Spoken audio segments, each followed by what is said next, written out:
সচিবালয়ে অগ্নিকাণ্ডের উৎস ও কারণ অনুসন্ধানে কাজ শুরু করেছে সরকার গঠিত তদন্ত কমিটি। সকালে কমিটির সদস্যরা ঘটনাস্থল পরিদর্শন করেছেন।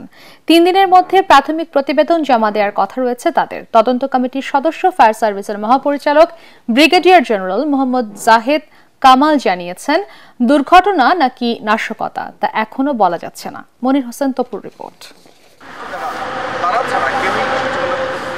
সচিবালয়ে অগ্নিকাণ্ডে ক্ষতিগ্রস্ত ভবনে আলামত সংগ্রহে শুক্রবার সকালে আসে সিআইডির ক্রাইম সিন ইউনিট এবং ফায়ার সার্ভিসের একটি বিশেষজ্ঞ টিম।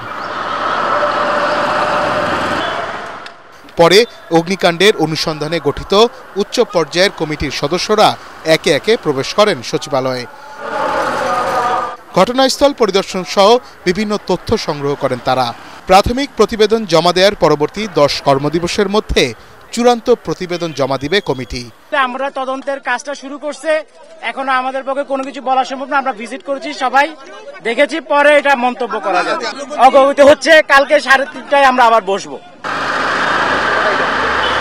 এছাড়া সচিবালয়ে বিদ্যুৎ সংযোগ ঠিক করতে কাজ শুরু করেছে ডিপিডিসির কর্মকর্তা কর্মচারীরা। তারা জানান, সচিবালয়ের বিদ্যুতের সাব স্টেশন অক্ষত রয়েছে, তবে ক্ষতিগ্রস্ত জায়গার পানি পুরোপুরি নিষ্কাশন করে সবকিছু মেরামত হওয়ার পরই পুনরায় সংযোগ চালু করা হবে বলেও জানান তারা। মনির হোসেন তপু, এটিএন বাংলা, ঢাকা।